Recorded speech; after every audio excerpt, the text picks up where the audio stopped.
Good Sunday morning, everyone, and welcome into today's daily Bible reading for February the 19th. Today we are reading together. I said yesterday we're going to chapter 5. I was mistaken, hadn't looked at the schedule for this week yet. We're actually reading chapters 5 and 6 today. So since we have a longer read, I don't want to delay. Little talking from me, much more reading, which I guess reading is talking, but you get what I'm saying. Let's read together here in Exodus chapter 5. Where Moses and Aaron are finally going to confront Pharaoh and make this bold request for the people to be able to go out on a 3-day trip into the wilderness, except that's not exactly what happens to begin with. And we'll talk about that here in just a few minutes after we get done reading together from Exodus chapter 5 and 6.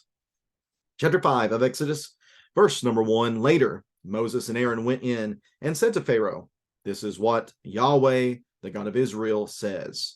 Let my people go, so that they may hold a festival for me in the wilderness." But Pharaoh responded, "Who is Yahweh, that I should obey him by letting Israel go? I don't know Yahweh, and besides, I will not let Israel go." They answered, "The God of the Hebrews has met with us. Please let us go on a 3-day trip into the wilderness so that we may sacrifice to Yahweh our God, or else he may strike us with a plague or sword." The king of Egypt said to them, "Moses and Aaron, why are you causing the people to neglect their work? Get to your labor." Pharaoh also said, "Look, the people of the land are numerous, and you would stop them from their labor." That day, Pharaoh commanded the overseers of the people, as well as their foremen, "Don't continue to supply the people with straw for making bricks as before. They must go and gather straw for themselves, but require the same quota of bricks from them as they were making before. Do not reduce it, for they are slackers. And that is why they are crying out, 'Let us go and sacrifice to our God.' Impose heavier work on the men. Then they will be occupied with it and not pay attention to deceptive words." So the overseers and foremen of the people went out and said to them, "This is what Pharaoh says. I am not giving you straw. Go get it yourselves wherever you can find it. But there will be no reduction at all in your workload." So the people scattered throughout the land of Egypt to gather stubble for straw.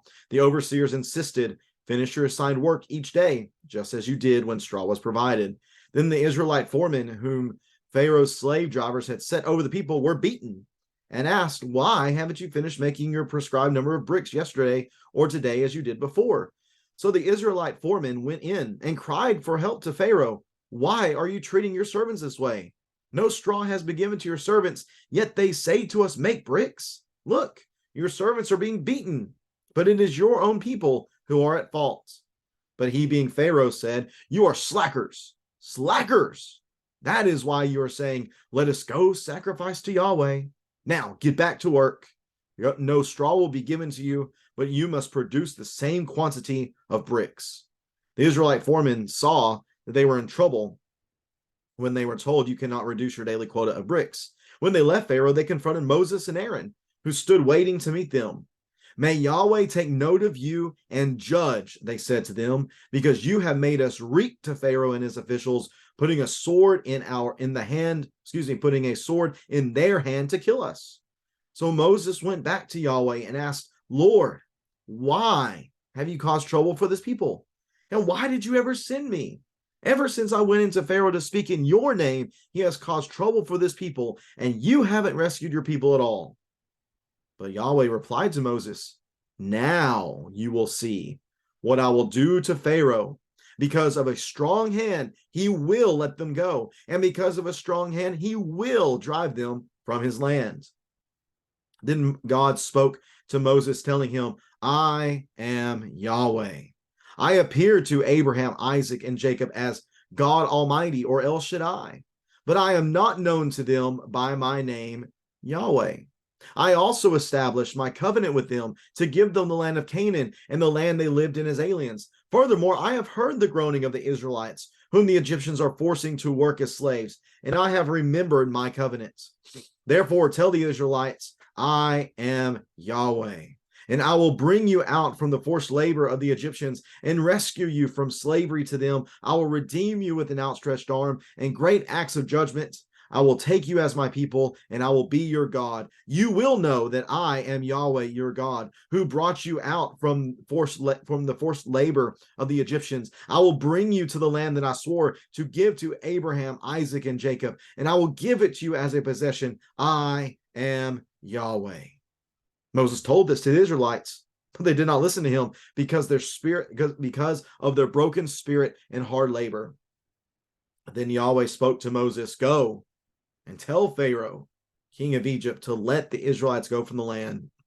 But Moses said in Yahweh's presence, "If the Israelites will not listen to me, then how will Pharaoh listen to me, since I am such a poor speaker?" Then the Lord Yahweh spoke to Moses and Aaron and gave them commands concerning both the Israelites and Pharaoh, king of Egypt, to bring the Israelites out of the land of Egypt.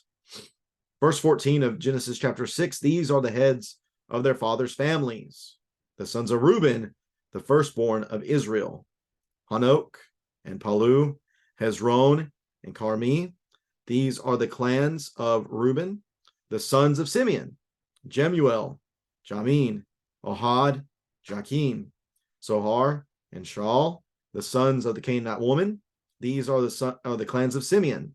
These are the names of the sons of Levi, according to their family records: Gershon, Kohath, and Merari. Levi lived 137 years.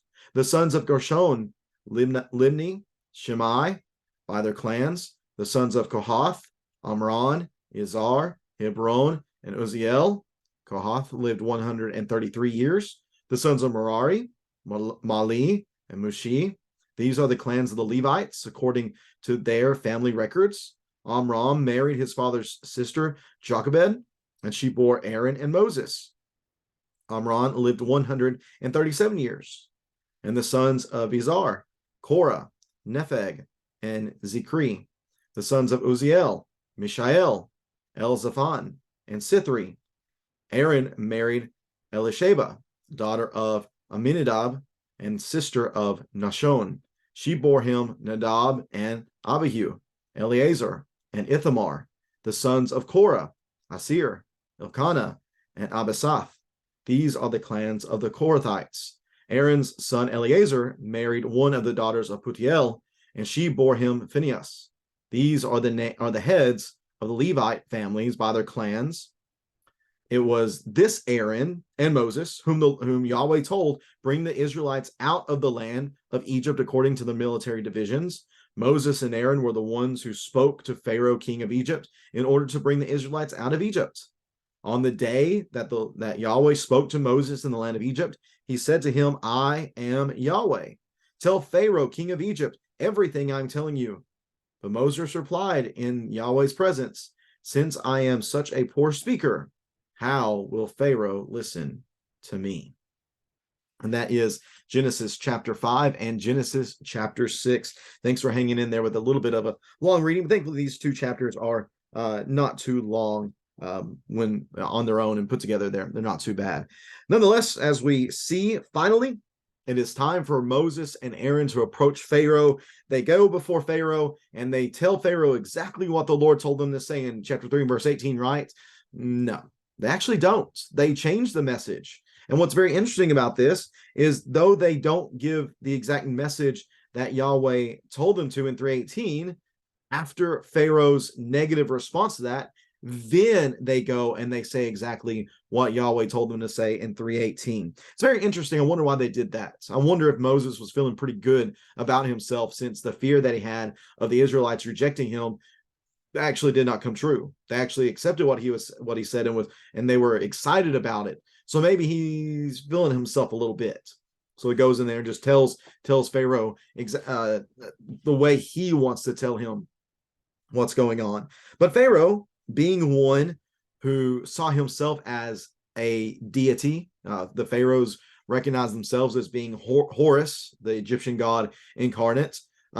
He disrespects Yahweh and employs sarcasm against Yahweh as Moses comes to him and Aaron. And it's kind of hard. I don't know if there are times in which it says that Moses, I guess here it says Moses and Aaron went in. So is this Moses speaking?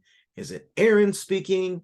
Surely they're not speaking at the same time, but I guess them together as a unit say this about Yahweh appearing to us, saying, let us go hold a festival in the wilderness? And Pharaoh's response is, who is Yahweh? Who's that? I don't know who this is. I have no regard whatsoever for this God whom you are referring to, which is interesting because Egypt believed in the pantheon of gods. So it would not have been anything for them to acknowledge. Again, I mentioned this in previous reading. It was customary to acknowledge the gods of other people and allow them to worship their gods in various ways, but not here. No, not here.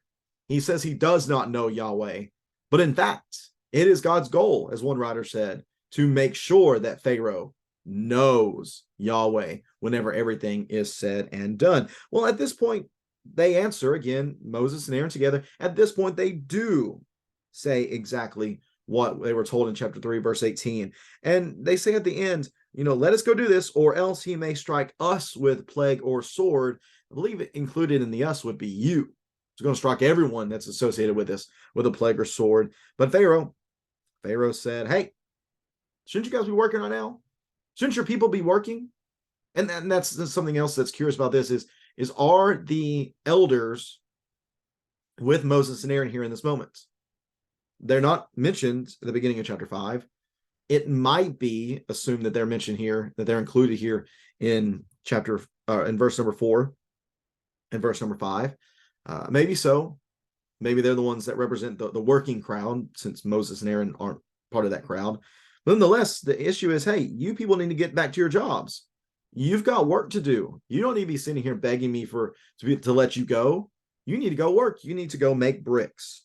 Now, what's interesting is that we need to remember that the narrative of the Exodus, it's not about Pharaoh versus the Jews.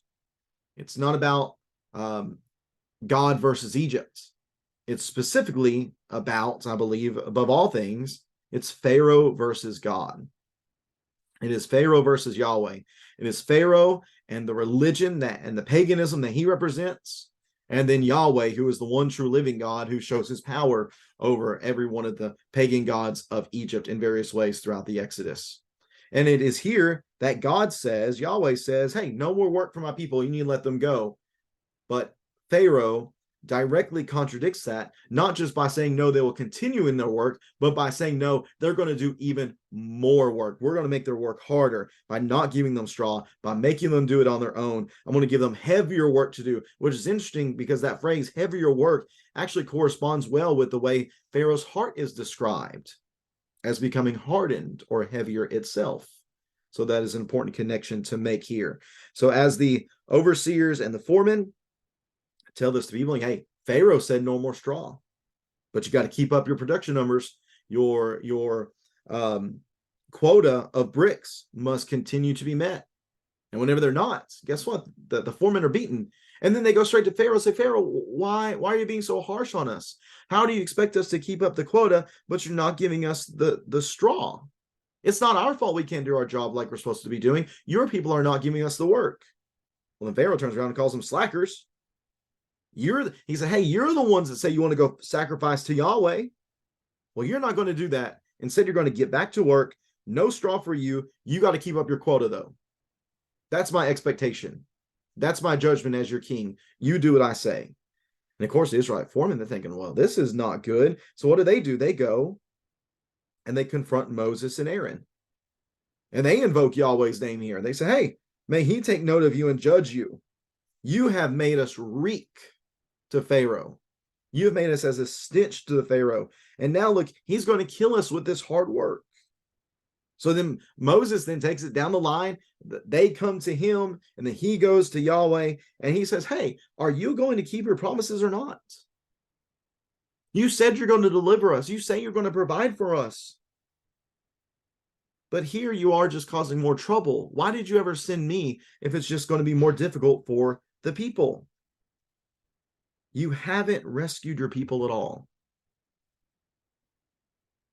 At that point, if I was God, I'd be a bit miffed. I would be. I would not appreciate that type of talk from Moses, blaming me for what has happened.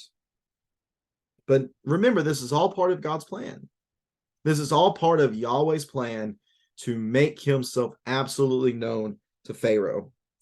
So the Lord replies, Yahweh replies in chapter 6, verse number 1, now you will see what I will do to Pharaoh. Because of a strong hand, he will let them go. I will force him to let them go. And because of a strong hand, I will force him to drive them from the land. You're going to see what's going to happen.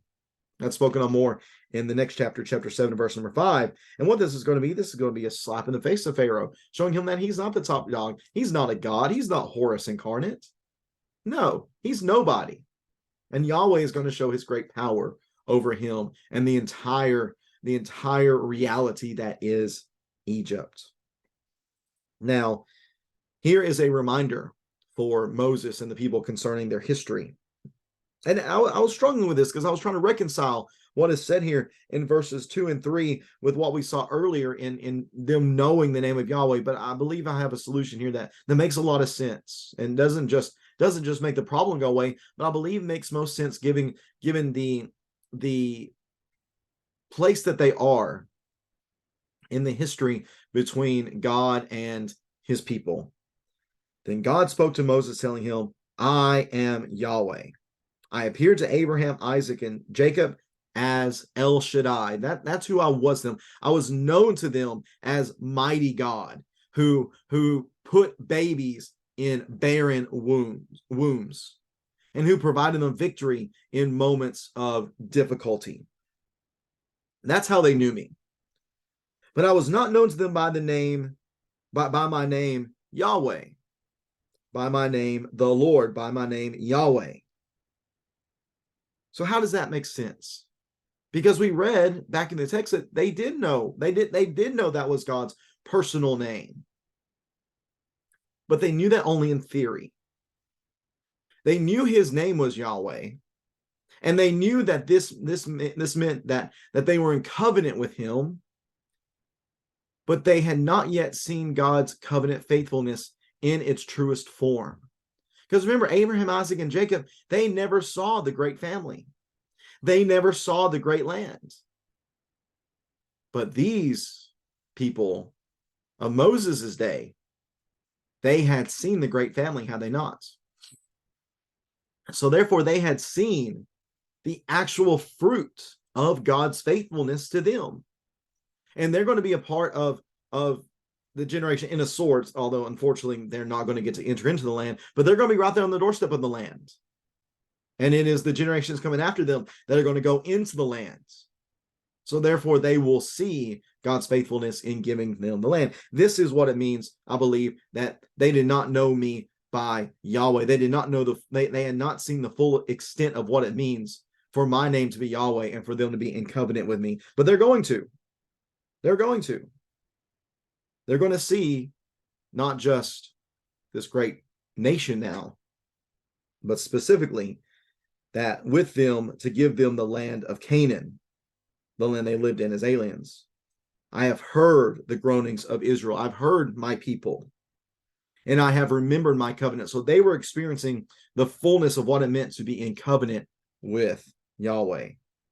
So go and tell them that their forced labor is about to be over, and that I'm going to free them from slavery, that I will redeem them with an outstretched arm and with mighty acts, great acts of judgment. I will take you as my people, and I will be your God. Again, this covenant, strong covenant language. You will know that I am the Lord your God, who brought you out from the forced labor of the Egyptians. I will bring you to the land that I swore to give to Abraham, Isaac, and Jacob, and I will give it to you as a possession. I am Yahweh. So Moses takes this strong message, delivers it to the people, but the people don't want to hear him now. What he feared would happen originally is now happening based upon how they've suffered because of this. So Yahweh again speaks to Moses.